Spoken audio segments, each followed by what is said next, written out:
Haji sudah menuju ke kapal Bagan. Hati-hati Pak Haji. Siap. Apa pesan terakhirnya? Wah.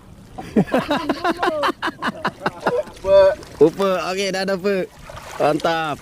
Junita dan Kerinci, ada dua kapal pagai di sana. Karena kita tidak bisa naik rakit, beliau ini akan mengambil perahu. Ambil juga bisanya. Ambil juga dayungnya itu. Bisa bahasa Bugisnya sapo. Pak Haji, bagaimana? Sudah sampai belum? Selamat Ki Pak Haji. Saya doakan dari sini. Alhamdulillah, perahunya sudah tiba, Sapo. Dadah dulu, Bos. Bismillahirrahmanirrahim. Ya, kita sudah di atas perahu. Udah kasih menyala mesinnya, Kak Baim.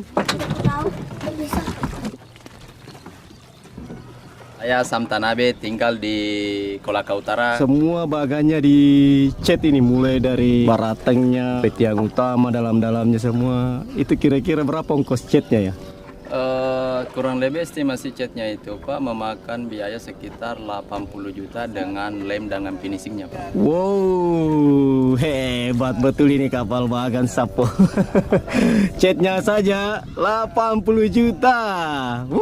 Kapal Bagan mana yang ada catnya 80 juta? Hanya ada di Kolaka Utara, Sam Tanabe. Di sana sudah ada Pak Haji juga. Alhamdulillah Pak Haji selamat.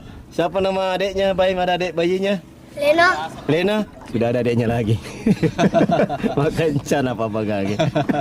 Lampunya ini ada berapa ya unit dipakai? Kurang lebih 90 biji Pak lampu. Dia menggunakan mesin penggerak itu 6 silinder.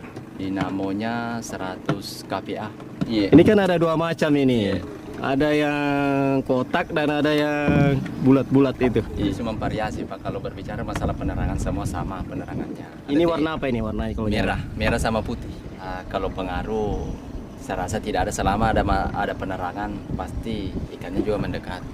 Oh itu teorinya ya? Iya. Kalau tidak ada lampu tidak ada yang mendekat itu. Bagaimana Bang Upe? Sudah capek enggak? Oke, kita ndak pakai mesin ini Sapo. Mesinnya lagi trouble, jadi kita pakai 4 tonda-tonda saja.